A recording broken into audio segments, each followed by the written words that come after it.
So we've got a Volvo XC60 in today, 2014, that we're going to be fitting Apple CarPlay into. So we've got our kit here and all of our tools ready to rock and roll. So let's get cracking. So step one, we're going to remove this silver metal trim here to reveal two screws, and then we're going to pop this outer plastic off with our trim tools to also reveal another two screws up the top there so that we can remove this full centre console. So I'll get that done and show you what it looks like after. Right, so there was a screw here, screw here, screw at the top there and at the top there like I explained before, but additional to them screws, there's a small gap in here. Just try and tilt the camera around into here. And there's some additional screws just in there. There's one on this side just behind here and one on that side. I've used my battery ratchet there from Snap-on to take that off. So now we can pull this panel off and show you what's behind.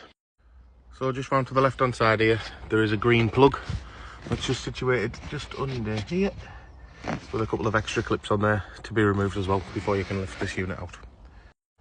So our next stage, which we've already just jumped ahead a little bit there and done, is to remove these two screws here, which are T20 screws, and there's 4 screws around the screen.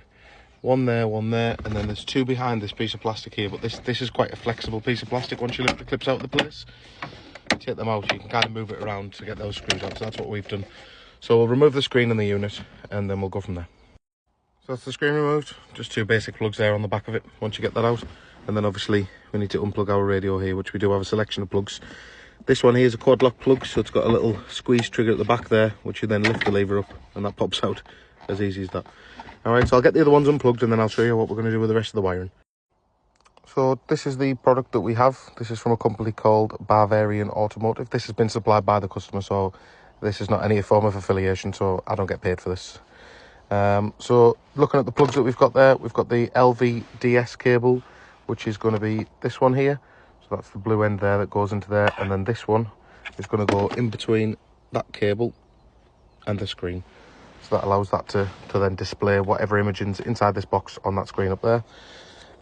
You've got the additional plug here for USB socket, which will go into that top one there. We then have the main wiring harness, which will go in between the quad lock plug, so in between there and the original plug here, and then that will also plug into the box on that side there from that CAN box. And then we have the RF cable, which is like a satellite aerial cable, which we'll just pop that on, that blue plug, onto this port here.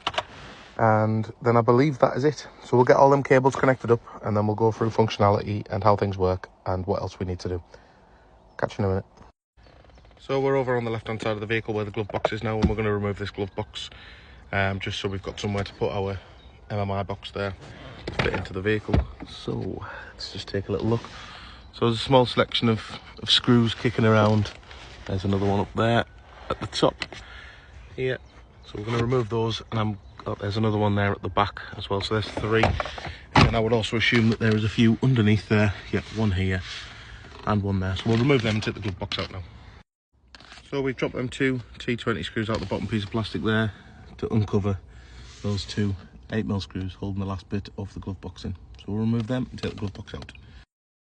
The glove box out, and we're just routing all the wires through the gap there at the back. Now, one thing I didn't mention is on the old connector here, the original, you have this optical pin here, them 2 that you can see there. Now we do need to remove that orange wire from the back of there and pop it inside of that connector there on the back of the radio. Sorry, my camera didn't focus there. That's just to allow the screen to still work and all the... So we finished all the connections on this part, so behind that radio we can pop that back. And we can also pop the screen in. Just to add, we actually didn't need to take the screen out. Usually we do, but I think we've been able to do it without. So we can plug that back in and fit them 4 screws back in too. Right, so that's everything screwed back in, all the fittings back in and together. We've ran a aux cable up from the box here, up the side of the chair and into our USB port inside of this glove compartment here. In there, under all of the customer's stuff.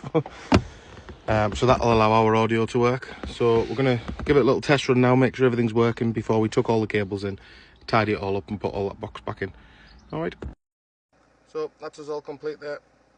Apart from the glove box, we haven't popped that back in and all the kit tucked up yet. But I thought I'd just quickly give you the lowdown on how to use it on this Volvo XC60. So if you hold down that nav button there, That's how we're going to switch from the MMI box that we've installed there from the original system. Connecting up the audio and things, you will get an instruction book, or your installer will let you know on how you get the audio working. But to connect up, it's just basic Bluetooth on the main system for either CarPlay or Android Auto. So that's the fitting in a Volvo XC60. If you want any of these kits installed, please give us a message.